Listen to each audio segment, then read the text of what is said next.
Today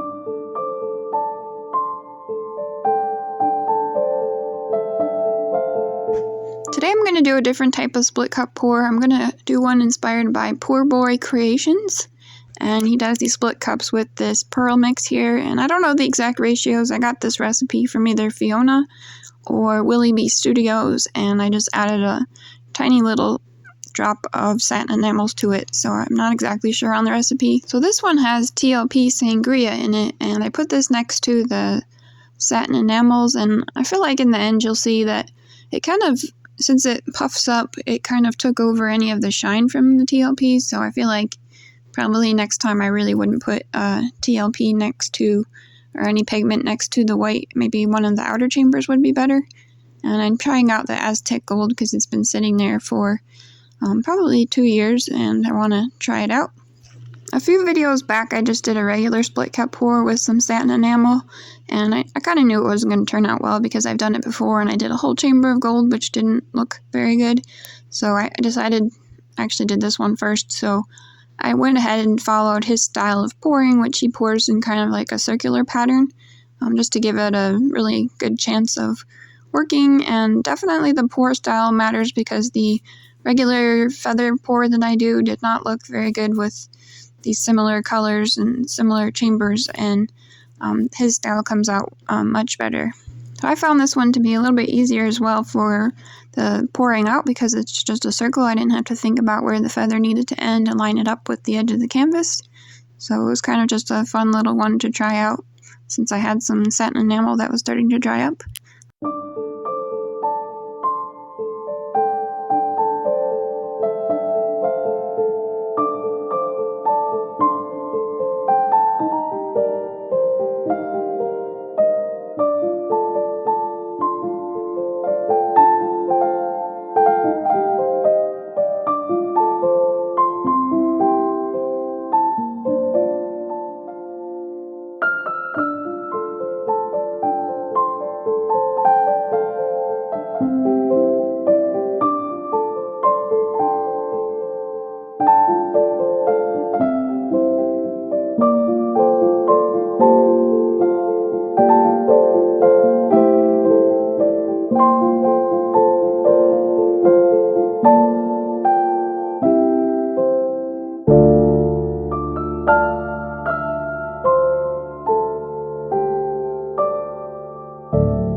So anybody that does fluid art probably has the same problem, but it's kind of a self-limiting hobby unless you have a place to sell your canvases. So I've gotten to the point where I have so many, I spend a ridiculous amount of time moving them, putting them in boxes, moving them again, just to do basic tasks around the house.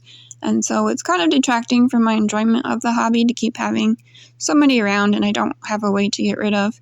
So I'm kind of going to limit how many canvases I do now. Maybe I'll do 1 or 2 a month, and that way I won't be stacking up as many and I started a garden channel for my other hobby, which feeds me and is tasty, so I'm going to be putting a little bit more into that until I can find a way to get rid of some more canvases so that I can keep continuing to do this. And I have not figured that out yet. I don't know. I'm not sure what the secret is, but I just wanted to let everybody know I'm still do a few here and there, and if they're good, then it won't really probably matter much. It will be about the same volume, but I figured I would tell you, and I hope you would like this one. Here's a close-up. It's really cool looking.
So I'm trying to show you here the separation of the gold, and you can see how it stayed pretty shiny. I don't know if the satin enamel pushes it away or it's just because it was the whole chamber of gold, but it's a little different effect than I normally get.